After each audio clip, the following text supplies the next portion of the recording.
কঠিন দিনে ছেলে তার মাকে চিনবে না, মা তার সন্তানকে চিনবে না, বন্ধু আরেক বন্ধুকে চিনবে না, কেউ কাউকে চিনবে না। ও মুসলমান, সেদিন স্বামী বলবে দুনিয়াতে আমার কোনো বউ ছিল না, স্ত্রী বলবে দুনিয়াতে আমার কোনো স্বামী ছিল না, মা বলবে আমার কোনো ছেলে মেয়ে কেউ ছিল না, একা ছিলাম।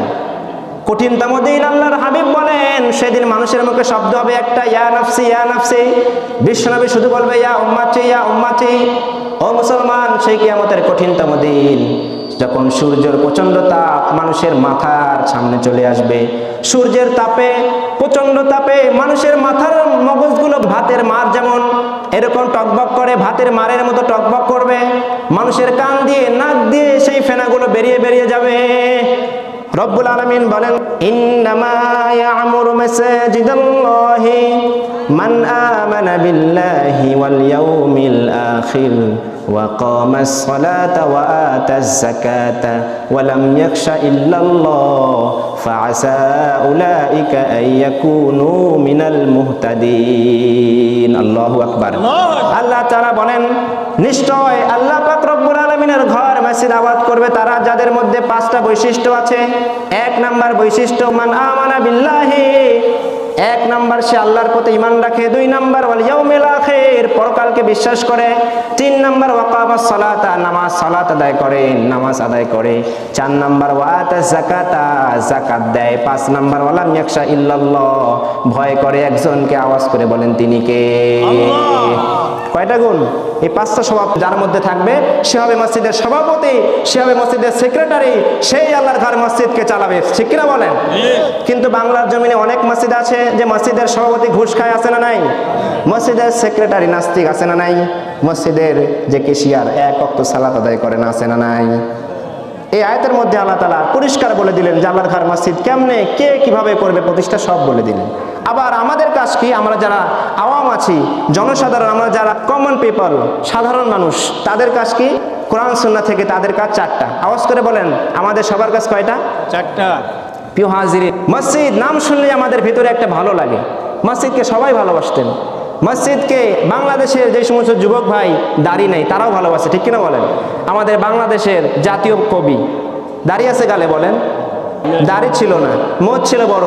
সেই কবিও বলেছে মসজিদের ওই পাশে আমায় কবর দিও ভাই, যেন গড়ে হতে মুয়াজ্জিনের আজান শুনতে পাই। আল্লাহু আকবার বলেন। এই সেই বাংলাদেশ, যে বাংলাদেশের দাড়িহীন একজন কবি বলতে পারে মসজিদের পাশে আমায় কবর দিও ভাই, যেন গড়ে হতে মুয়াজ্জিনের আজান শুনতে পাই। সুবহানাল্লাহ পড়েন। মসজিদেরই পাশে আমায় কবর দিও ভাই, যেন গড়ে হতে মুয়াজ্জিনের আজান শুনতে পাই। আল্লাহু আকবার পড়েন। কত মানুষ নামাজি ভাই মসজিদাগহীনাতে, আল্লাহ নামের করে জিকির লুটিয়ে গভীর রাতে। আমিও ভাই তাদের সাথে আল্লাহর নাম জপতে চাই, মসজিদেরই পাশে আমায় কবর দিও ভাই, যেন গড়ে হতে মুয়াজ্জিনের আজান শুনতে পাই। সুবহানাল্লাহ পড়েন। এই মসজিদকে আমরা অনেক ভালোবাসি। ঠিক কিনা বলেন? তো কোরআন সুন্নাহ বলে যারা মসজিদকে ভালোবাসেন তাদের 4টা কাজ। আওয়াজ করে বলেন কয়টা কাজ? 4টা। প্রিয় হাজিরিন, কিয়ামত পর্যন্ত আপনি ওয়াজ শুনলেন, 4 পয়সা কোনো লাভ হবে না যদি আমল না করেন। কোনো ফায়দা হবে বলেন যদি আমল না করেন? এই জন্য 4টা কাজ আপনি নিজে মুখস্থ করেন, বাসায় গিয়ে আপনার ডায়েরিতে লেখেন এবং এই 4টা কাজ করেন, তাহলেই বোঝা যাবে আপনি মসজিদকে ভালোবাসেন। আপনি একজন খাঁটি মুসলমান, আপনি মসজিদকে ভালোবাসেন। কিয়ামতের কঠিন দিন এই মসজিদ আপনাকে ডাকবে, বলবে আল্লাহ আমি তো জান্নাতে যাচ্ছি, যে ব্যক্তি প্রতিদিন আমার ঘর মসজিদে যাইতো তাকেও আমাকে দিয়ে দেন। 4টা কাজ। 1 নাম্বার, বেশি বেশি আল্লাহর ঘর মসজিদ আবাদ করতে হবে, প্রতিষ্ঠিত করতে হবে। 1 নাম্বার কাজ কি সবাই বলেন? বিশ্বনবী বলেন সহিহ বুখারী মুসলিমের বর্ণনা, মান বানা মসজিদান বানাল্লাহু লাহু বাইতান ফিল জান্নাহ, যে ব্যক্তি আল্লাহর সন্তুষ্টির জন্য, আল্লাহকে খুশি করার জন্য আল্লাহর জমিনে একটা ঘর মসজিদ আবাদ করবে, একটা ঘর মসজিদ নির্মাণ করবে, রব্বুল আলামিন ওই লোকটার জন্য জান্নাতে একটা জান্নাতি ঘর নির্মাণ করে দেবে। সুবহানাল্লাহ পড়েন। আল্লাহর হাবিব বিশ্বনবী উনি যেখানেই যেতেন সর্বপ্রথম উনি আগে মসজিদ ঠিক করতেন, ঠিক কিনা বলেন? বিশ্বনবী যখন মক্কা থেকে মদিনায় হিজরত করলেন, প্রতিমধ্যে বিশ্বনবী সালাত আদায় করলেন। বিশ্বনবী সেখানে একটা মসজিদ নির্মাণ করেছিলেন, ইতিহাসের পাতায় আজকে বলা হয় মসজিদুল কুবা, ঠিক কিনা বলেন? মসজিদে আল্লাহর হাবিব বলেন, যদি কোনো ব্যক্তি মসজিদে কুবায় সালাত আদায় করে 2 রাকাত, রব্বুল আলামিন তার আমলনামায় একটা উমরা করলে যেই সওয়াব সেই সওয়াব দিয়ে দেবেন। ও মুসলমান, বিশ্বনবী যখন মক্কা থেকে মদিনায় হিজরত করে গেলেন, মদিনায় যাওয়ার পরে উনি আরেকটা মসজিদ নির্মাণ করলেন। মসজিদের নাম ইতিহাসের পাতায় মসজিদে নববী। মসজিদের নাম কি? আল্লাহর হাবিব বলেন, যদি কোনো ব্যক্তি মসজিদে নববীতে 2 রাকাত সালাত আদায় করে, সে যেন 50,000 রাকাত সালাত আদায় করলো। সুবহানাল্লাহ পড়ে। এজন্য আমি আপনি বিশ্বনবীর উম্মত হিসেবে যেখানে যাব সর্বপ্রথম মসজিদ প্রতিষ্ঠিত করব, নির্মাণ করব। কিন্তু আমার তো টাকা নাই, পয়সা নাই, লক্ষ কোটি কোটি টাকা, মিলিয়ন বিলিয়ন টাকা নাই, ঠিক কিনা বলেন? এই জন্য আমাদের কাজ বেশি বেশি আল্লাহর ঘর মসজিদে দান করেন, সদকা করেন। বেশি বেশি কি করবেন? গোপন দান করবেন। কি দান করবেন? বক্তা সাহেব বলতে হবে যে অমুক লোক 5,000 টাকা দান করছে, লিল্লাহে তাকবীর, এরকম। আপনি গোপনে রাত্রি বেলায় দিনের বেলায় কেউ দেখে না, আল্লাহ দেখেন, ওই সময় গিয়ে 1,000 টাকা দান করেন। আর একজন বক্তার মুখে স্লোগান দিয়ে 1 লক্ষ টাকা দান করলেন। দুইটা যদি আপনার নিয়ত খারাপ হয় তাহলে 1 লক্ষের চেয়ে ওই 1,000-এর পাওয়ার বেশি। প্রিয় হাজিরিন, এই জন্য যখনই সময় পান বেশি বেশি আল্লাহর ঘর মসজিদ দান করেন। কম বেশি আপনার সাধ্য মতে। আপনি গরিব, আল্লাহর ঘর মসজিদে 1,000 টাকা দান করেন। আপনার অনেক টাকা দিয়েছে আল্লাহ, আপনি সেখান থেকে প্রতি বছর 50,000 টাকা নির্দিষ্ট করেন, আল্লাহর ঘর মসজিদে দান করেন। আল্লাহ আমাদের বেশি বেশি আল্লাহর ঘর মসজিদে বেশি বেশি দান করা তৌফিক দান করেন। সবাই বলেন আমিন। প্রিয় হাজিরিন, 2 নম্বর কাজ আল্লাহর ঘর মসজিদে এসে জামাতের সাথে সালাত আদায় করা। 2 নম্বর কাজ কি? আপনি প্রতিদিন আল্লাহর ঘর মসজিদে 1,000 করে টাকা দান করলেন। যখন আপনার থেকে টাকা চাওয়ায় আপনি আল্লাহর ঘর মসজিদে দান করলেন, কিন্তু সালাত আদায় করেন না, কি লাভ বলেন তো? এত টাকা দিচ্ছেন, এত মসজিদ সুন্দর, এত টাইলস, এসি মসজিদ, কিন্তু মসজিদে শূন্য, মুসল্লি নেই, কি লাভ বলেন তো? হায় আফসোস, বিশ্বনবীর যুগে মসজিদ ছিল ভাঙা, বৃষ্টি আসলে মসজিদ ভিজে যেত, মসজিদের টাইলস নাই, কিচ্ছু নাই, কাদায় মসজিদ জর্জরিত হয়ে যেত। সেই মসজিদের মুসল্লি ছিল পাকা, মুসল্লি ছিল স্বর্ণের, ঠিক কিনা বলেন? এক একটা মুসল্লি ছিল সব জান্নাতি মুসল্লি। আর এখন গোটা বিশ্বের মুসলিম তাদের যেগুলো মসজিদ টাইলসে মসজিদ, ঠিক কিনা বলেন? টাইলসে মসজিদ, এসি মসজিদ, এয়ার কন্ডিশন, মসজিদে গেলে মনে হয় জান্নাতে ঢুকলাম, কিন্তু দেখা যায় মসজিদ 2 তলা, পুরা মসজিদ মিলে 1 কাতার মানুষ নেই, ঠিক কিনা বলেন? এগুলো কিয়ামতের আলামত। মসজিদ সুন্দর কিন্তু মানুষের ভিতরে সুদখোর, ঘুষখোর। অনেক মসজিদের মুয়াজ্জিন পর্যন্ত সুদের সাথে আছে, ঠিক কিনা বলেন? আবার মসজিদের ইমাম, সে দেখা যায় জমি কট রাখে। জমি কি রাখে বলেন তো? বন্দুক রাখে। জায়েজ আছে এটা বলেন? আপনি কট যদি রাখেন, ওই সেই জমি থেকে আপনি কোনো ফায়দা নিতে পারবেন না, উপকার হাসিল করতে পারবেন না। বড় আফসোস, অনেক মসজিদের ইমাম পর্যন্ত জমি কট রাখে। এগুলো সব কিয়ামতের আলামত। আল্লাহ আমাদের সবাইকে আল্লাহর ঘর মসজিদে দান করে বেশি বেশি আল্লাহর ঘর মসজিদে সালাত আদায় করা তৌফিক দান করে। সবাই বলেন আমিন। অনেকে দেখা যায় জ্ঞান পাবি মানুষ সমাজের মধ্যে, অমুক পীরের মুরিদ, 1 ওয়াক্ত আল্লাহর ঘর মসজিদে আসে না, নামাজ পড়ে বাসায়, আসে না নাই বলেন? আল্লাহর হাবিব বুখারী মুসলিমের বর্ণনায় বলে, আমার ইচ্ছা হয় ওই লোকটা কেন আল্লাহর ঘর মসজিদে আসে না, তার ঘরকে মনে হচ্ছে সে ভালোবাসে। আমার ইচ্ছা হয় আমি কিছু যুবককে বলি, আমি সালাত আদায় করি আর বলি তোমরা যাও দেখো যারা আল্লাহর ঘর মসজিদে না এসে বাসায় সালাত আদায় করে তাদের আগুন, তাদের ঘর বাড়ি আগুনে জ্বালিয়ে ছারখার করে দাও। কিন্তু তাদের ঘরে আছে ছোট ছোট বাচ্চা, তাদের আছে ওয়াইফ, তাদের বিবি, তাদের তো কোনো দোষ নাই। তাদের জন্যই আমি ওই লোকটার বাড়ি ঘর আগুনে ছারখার করে দিচ্ছি না। প্রিয় হাজিরিন, আল্লাহর হাবিব বলেন, সহিহ তিরমিজির বর্ণনায় আসছে যে সালাতুল জামাত আফদাল মিন সালাতিল ফাদ বি 27 দারজাত। একা নামাজ পড়লে যেই সওয়াব, জামাতের সাথে সালাত আদায় করলে তার চেয়ে 27 গুণ সওয়াব বেশি। তাহলে আপনি যদি জ্ঞানী হন, আপনি কখনো বাসায় সালাত আদায় করবেন? মসজিদে এসে সালাত আদায় করবেন। 3 নম্বর কাজ আল্লাহর ঘর মসজিদকে ভালোবাসা, তার সাথে একটা ভালো সম্পর্ক রাখা। 3 নম্বর কাজ কি বলেন?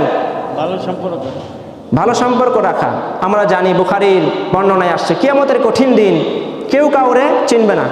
কিয়ামতের কঠিন দিনে ছেলে তার মাকে চিনবে না, মা তার সন্তানকে চিনবে না, বন্ধু আরেক বন্ধুকে চিনবে না, কেউ কাউকে চিনবে না। ও মুসলমান, সেদিন স্বামী বলবে দুনিয়াতে আমার কোনো বউ ছিল না, স্ত্রী বলবে দুনিয়াতে আমার কোনো স্বামী ছিল না, মা বলবে আমার কোনো ছেলে মেয়ে কেউ ছিল না, একা ছিলাম। কঠিনতম দিন। আল্লাহর হাবিব বলেন, সেদিন মানুষের মুখে শব্দ হবে একটা, ইয়া নাফসি ইয়া নাফসি।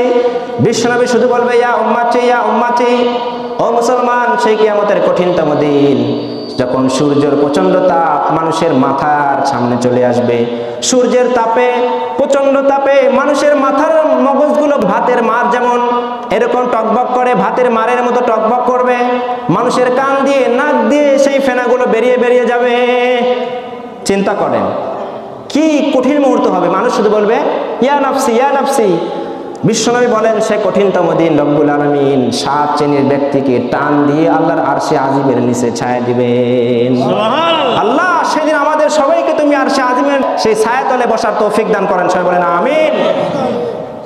আল্লাহর হাবিব বলেন 7 শ্রেণীর ব্যক্তিকে সেদিন রব্বুল আলামিন কুদরতি হাত দিয়ে টান দিয়ে আল্লাহর আরশে আজিমের নিচে ছায়া দিবেন। তার মধ্যে 1 নাম্বার ব্যক্তি হলো রাজুলুন কলবুহু মুআল্লাক বিল মাসাজিদ। ওই মুমিন যার হৃদয় সব সময় আল্লাহর ঘর মসজিদের সাথে লেগে থাকে। সুবহানাল্লাহ বলেন। সে যেখানে যাও না কেন আল্লাহর ঘর মসজিদের প্রতি একটা অ্যাটাচমেন্ট, একটা ভালোবাসা, একটা মহাব্বত তার থাকে। যেখানে যাক না কেন তার ভালোবাসা থাকে। সে এখান থেকে যদিও যাচ্ছে গাবতলী, বাগবাড়ি যাচ্ছে, বগুড়া যাচ্ছে, যাওয়ার পরে যখন সালাতে রক্ত আসে তার ভেতরে একটা কাজ করে, কোথায় মসজিদ, কোথায় মসজিদ। এটা হচ্ছে পাক্কা মুমিন। আল্লাহ আমাদের সবাইকে এরকম মুসলমান হওয়ার তৌফিক দান করে। সবাই বলেন আমিন। প্রিয় হাজিরিন, 4 নাম্বার কাজ আল্লাহর ঘর বেশি বেশি মসজিদ সাফাই করা, পরিষ্কার করা। 4 নাম্বার কাজ কি সবাই বলেন?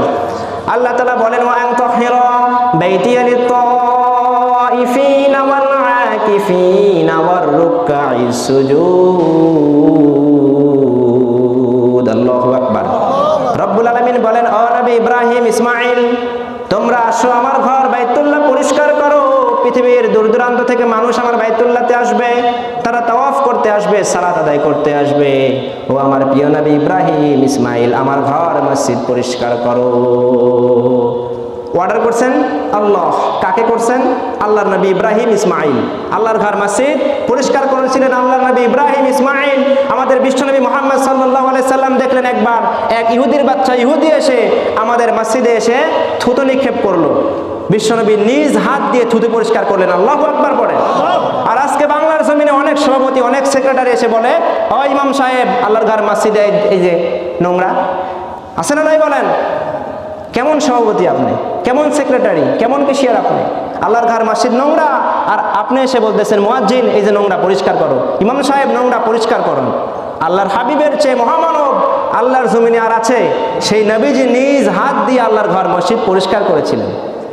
বিশ্বনবীর পরে অর্ধজাহানের বাদশাহ খলিফাতুল মুসলিমিন উমর ফারুক, উনি মাজায় গামছা বেঁধে আল্লাহর ঘর পুরা মসজিদ ঝাড়ু দিতেন। চিন্তা করেন, আমি শুধু ওয়াজ করতেছি কিন্তু জিনিসটা কিন্তু অত সোজা নয়, অত সোজা নয়। অর্ধজাহানের বাদশা এরকম মানুষ শুধু বাংলাদেশ নয়, শুধু ভারত নয়, সারা পৃথিবীর অর্ধ দেশের বাদশা খলিফাতুল মুসলিমিন উমর, উনি নিজের কোমরে গামছা টাইট করে বেঁধে আল্লাহর পুরা ঘর মসজিদ উনি ঝাড়ু দিতেন। এটা ইসলাম শিক্ষা দেয় যারা আল্লাহর গোলাম হবে তারাই আল্লাহর ঘর মসজিদ নির্মাণ করবেন। হাদিসে আসছে যাদের অন্তরে জ্বালা শান্তি নাই, শুধু অন্তরে জ্বালা জ্বালা জ্বালা, কোনো শান্তি নাই, তাদের 2টা কাজ করতে হবে। আওয়াজ করে বলেন কয়টা কাজ করতে হবে? 1 নাম্বার, যেই সমস্ত এলাকাতে ইয়েতিম বাচ্চা আছে, বাবা নাই মা নাই, অসহায়, সেই বাচ্চার কাছে গিয়ে বাচ্চার মাথায় হাত দিয়ে তার মাথাটা বুলিয়ে দেবেন, মাথায় হাত রাখবেন। আল্লাহ রাসূল বলেন আল্লাহ তাআলা ওই মুহূর্তেই আরশে আজিম থেকে কুদরতি হাত দিয়ে আপনার বুকে দিয়ে আপনার বুকটা ঠান্ডা করে দিবেন। সুবহানাল্লাহ। অসহায় ইয়েতিম বাচ্চা, তাদের মাথায় হাত দিয়ে বুলিয়ে দিবেন। 2 নাম্বার কাজ করবেন, আপনার ভিতরে শান্তি নাই, অশান্তি ভাব করতেছে, মুহূর্তেই আপনার এলাকায় যেখানে আছে আল্লাহর ঘর মসজিদ সেখানে যাবেন, ঝাড়ু নিয়ে পুরো ঘর মসজিদ ক্লিন করবেন, পরিষ্কার করবেন। দেখবেন মুহূর্তে আল্লাহ তাআলা আপনার অন্তরের মধ্যে শান্তি ঢেলে দিবেন। সুবহানাল্লাহ। কয়টা কাজ করবেন? 2টা। ইয়েতিম বাচ্চার মাথায় হাত দিবেন। 2 নাম্বার, আল্লাহর ঘর মসজিদ পরিষ্কার করবেন।